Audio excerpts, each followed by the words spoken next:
السلام علیکم میرے معزز اسلامک نالج کے ناظرین۔ آج میں جو ویڈیو دے کر آپ کی خدمت میں حاضر ہوں وہ ہے 5 عورتوں کو نیند نہیں آتی۔ حضور اکرم صلی اللہ علیہ وآلہ وسلم نے فرمایا کہ ان 5 عورتوں کو نیند نہیں آتی۔ وہ 5 عورتیں یہ ہیں۔ نمبر 1، 5 عورتیں جن کو نیند نہیں آتی۔ حضور اکرم صلی اللہ علیہ وسلم نے فرمایا ان 5 عورتوں کو رات کو نیند نہیں آتی۔ وہ 5 لوگ یہ ہیں۔ تو چلتے ہیں آج کی ویڈیو کی طرف۔ تو اس ویڈیو کا مقصد یہ ہے کہ 5 عورتیں ہیں جن کو نیند نہیں آتی، اور ان کے اعمال ہیں جن کی وجہ سے ان کو نیند نہیں آتی۔ تو اس ویڈیو کو دیکھنے کا مقصد یہ ہے کہ آج کل اکثر لوگ ذہنی تناؤ کا شکار ہیں، تاکہ تمام لوگ بآسانی نیند پوری کریں اور ان برائیوں سے دور رہیں، تاکہ تمام مسائل ذہنی بیماریاں آج کل جو ہوئی ہیں وہ حل ہو سکیں۔ بسم اللہ الرحمن الرحیم۔ ناظرین، آپ کو رات کے سوتے وقت اکثر کروٹیں بدلنا پڑتی ہیں، تو اس کی وجہ جو بھی ہو، مگر اس کا نتیجہ جلد موت کی شکل میں بھی نکلتا ہے۔ یہ بات برطانیہ میں ہونے والی ایک طبی تحقیق میں سامنے آئی ہے۔ ایک یونیورسٹی کی تحقیق میں بتایا گیا ہے کہ جن افراد کو رات کو نیند نہیں آتی یا آدھی رات کو جاگ جاتے ہیں، ان میں جلد موت کا خطرہ بہت زیادہ ہوتا ہے۔ تحقیق میں 5 لاکھ درمیانی عمر کے افراد کو شامل بھی کیا گیا تھا اور دریافت کیا گیا تھا کہ نیند کے مسائل سے دوچار افراد، بالخصوص ذیابیطس کے مریضوں میں، اس کے نتیجے میں کسی بھی وجہ سے موت کا خطرہ 87% تک بڑھ جاتا ہے۔ محققین کا کہنا تھا کہ یہ ہم پہلے سے ہی جانتے ہیں کہ نیند کی کمی اور خراب صحت کے درمیان مضبوط تعلق موجود ہے، مگر نئے نتائج کا چمکا دینے والے ہیں۔ انہوں نے کہا کہ ڈاکٹروں کی نیند کے مسائل کو بہت سنجیدہ لینا چاہیے تاکہ ان میں خطرے کو کم کیا جا سکے۔ ان کا کہنا تھا کہ ذیابیطس سے ویسے ہی مختلف امراض سے موت کا خطرہ 67% تک بڑھ جاتا ہے، مگر ایسے مریضوں کو بے خوابی یا نیند کے دیگر مسائل کا سامنا ہو تو ان کے لیے یہ خطرہ 87% تک بڑھ جاتا ہے۔ اور اس سے قبل 2019 میں کیلیفورنیا یونیورسٹی کی ایک تحقیق میں بتایا گیا تھا کہ محض ایک رات کو کم سونا بھی ذہنی بے چینی، خوف یا اعصابی خلل کا خطرہ 30% تک بڑھا جاتا ہے۔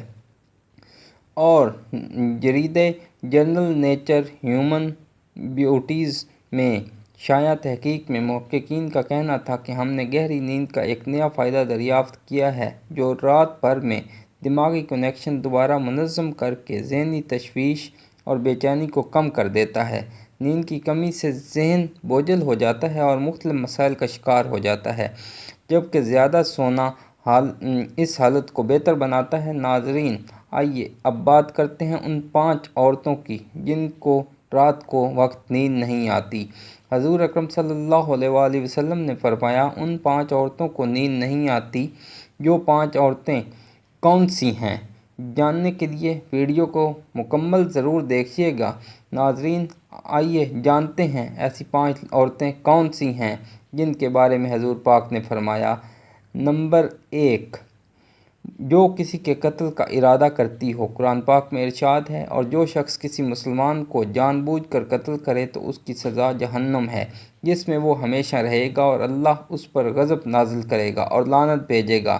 اللہ نے اس کے لیے بڑا عذاب تیار کر رکھا ہے، اور اسی وجہ سے ہم نے بنی اسرائیل کو یہ پیغام لکھ دیا تھا کہ جو کسی کو قتل کرے، جبکہ یہ قتل نہ کسی اور جان کا بدلہ لینے کے لیے ہو اور نہ کسی کے زمین میں فساد پھیلانے کی وجہ سے ہو، تو یہ ایسا ہے جیسے اس نے تمام انسانوں کو قتل کر دیا، اور جو شخص کسی کی جان بچا لے تو یہ ایسا ہے جیسے اس نے تمام انسانوں کی جان بچا لی۔ مطلب یہ ہے کہ ایک شخص کے خلاف قتل کا یہ جرم پوری انسانیت کے خلاف جرم ہے، کیونکہ کوئی شخص قتل ناحق کا ارتکاب اس وقت کرتا ہے جب اس کے دل سے انسان کی حرمت کا احساس مٹ جائے۔ ایسی صورت میں اگر اس کے مفاد یا سرشت کا تقاضا ہو تو وہ کسی اور کو بھی قتل کرنے سے دریغ نہیں کرے گا، اور اس طرح پوری انسانیت اس کی مجرمانہ ذہنیت کی زد میں آ کر رہے گی۔ تو اس ذہنیت کا چلن عام ہو جائے، تمام انسان غیر محفوظ ہو جاتے ہیں۔ لہٰذا قتل ناحق کا ارتکاب چاہے کسی کے خلاف کیا گیا ہو اور چاہے وہ مرد ہو یا عورت، تمام انسانوں کو یہ سمجھنا چاہیے کہ یہ جرم ہم سب کے خلاف کیا گیا ہے۔ اب بات کرتے ہیں نمبر 2، جس کے پاس مال و دولت ہو اور اسے کسی پر بھروسہ نہ ہو۔ ناظرین، اکثر عورتوں میں یہ بخیل پن پایا جاتا ہے کہ وہ یا تو ہر کسی پر بھروسہ کر لیتی ہیں اور بیوقوف بن جاتی ہیں، لیکن جب اسے کہیں پر بھروسہ کرنا پڑ بھی جائے تو وہ وہاں پر بھی اپنی بیوقوفی دکھاتے ہوئے ناسمجھی کا مظاہرہ کرتی ہیں، تو اسے بہت نقصان پہنچا جاتا ہے۔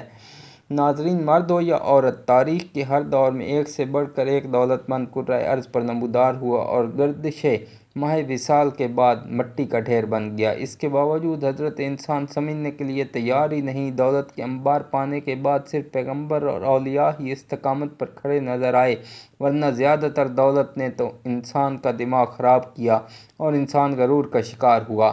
اور پھر یہی وہ مقام ہے جہاں پر اس کائنات کا اکلوتا وارث خالق کائنات حرکت میں آتا ہے اور پھر وہ دراز رسی کو کھینچ کر انسان کو نشان عبرت بنا دیتا ہے۔ اور اس کی سب سے عبرت انگیز مثال قارون کی ہے، جس کے خزانوں کی شہرت ضرب المثل بن چکی ہے۔ اب نمبر 3، وہ جس نے لوگوں سے بہت سی جھوٹی باتیں کہی ہوں اور لوگوں پر جھوٹے الزام لگائے ہوں۔ ناظرین، یہ ہر عورت کی فطرت ہوتی ہے کہ جب وہ باتیں کرنا شروع ہو جائے تو دنیا کی کوئی طاقت اسے روک نہیں سکتی، اور یہی اس کی حماقت اسے لے ڈوبتی ہے۔ عورت جب باتیں کرنا شروع کرتی ہے تو وہ بہت زیادہ جذباتی ہو جاتی ہے اور اسے جھوٹ سچ کا بھی خیال نہیں رہتا، پھر یہی چیز اس کی رات کی نیند حرام کر دیتی ہے۔ حدیث شریف میں ہے کہ جھوٹے گواہ کے قدم ہٹنے پر بھی نہ پائیں گے کہ اللہ تعالیٰ اس کے لیے جہنم واجب کر دے گا۔ جس نے کسی مسلمان کو ذلیل کرنے کی غرض سے اس پر الزام عائد کیا تو اللہ تعالیٰ جہنم کے پل پر اسے روک لے گا، یہاں تک کہ اپنے کہنے کے مطابق عذاب پا لے۔ جو کسی مسلمان پر ایسی چیز کا الزام لگائے جس کے بارے میں وہ خود بھی نہ جانتا ہو، تو اللہ تعالیٰ اسے جہنمیوں کے خون اور پیپ جمع ہونے کے مقام اس وقت تک رکھے گا جب تک اپنے الزام کے مطابق عذاب نہ پا لے۔ اب نمبر 4، وہ جس کی ذمہ داری زیادہ ہو لیکن اس کے پاس دینے کے لیے کچھ نہ ہو۔ کائنات کی تلخ ترین اور سفاک حقیقت بھوک ہے۔ بھوک بڑی بدذات ہے۔ انسان پر دین اور ہر ذی روح مخلوق اپنی بھوک کے سامنے بے بس ہو جاتے ہیں۔ یہی وجہ ہے کہ جو موجودہ حالات کے پیش نظر غربا اور بے سہارا لوگوں کے سامنے بھوک ایک بڑا مسئلہ بن کر کھڑی ہو گئی ہے۔ بحیثیت مسلمان ہمارے اوپر یہ فرض ہے کہ ہم اپنے ارد گرد رہنے والے غربا اور مساکین کی مدد کریں، جو اللہ تعالیٰ کے ہاں سب سے زیادہ پسندیدہ عمل ہے۔ حدیث میں آپ صلی اللہ علیہ وسلم نے فرمایا، یہ افضل عمل ہے کہ تم اپنے مومن بھائی کو خوشی دو یا اس کا قرض ادا کر دو، اسے کھانا کھلا دو۔ صاحب استطاعت پر واجب ہے کہ وہ مستحقین کی مقدور مدد کرے۔ نمبر 5، وہ جو کسی کے عشق میں مبتلا ہو اور جدائی سے ڈرتا ہو۔ کسی اپنے کی جدائی کبھی بھی آسان نہیں ہوتی۔ یہ جدائی کا احساس اب پوری دنیا کو برباد کر دیتا ہے اور ڈپریشن کو بڑھا سکتا ہے۔ وجہ چاہے کچھ بھی ہو، کچھ لوگ محبت کرنے والوں کی جدائی کو جلد ہی قبول کر لیتے ہیں اور آگے بڑھتے ہیں، لیکن کچھ کو ڈپریشن کا سامنا کرنا پڑ سکتا ہے۔ اللہ پاک ہم سب کی پریشانیوں کو دور فرمائے، پرسکون، صحت مند اور لمبی زندگی عطا فرمائے اور ہمیں ہر جان لیوا بیماری سے محفوظ رکھے۔ تو ناظرین، اگر آپ کو یہ میری کاوش پسند آئی ہو تو ویڈیو کو لائک کیجیے گا اور میرے چینل کو سبسکرائب کریں تاکہ میری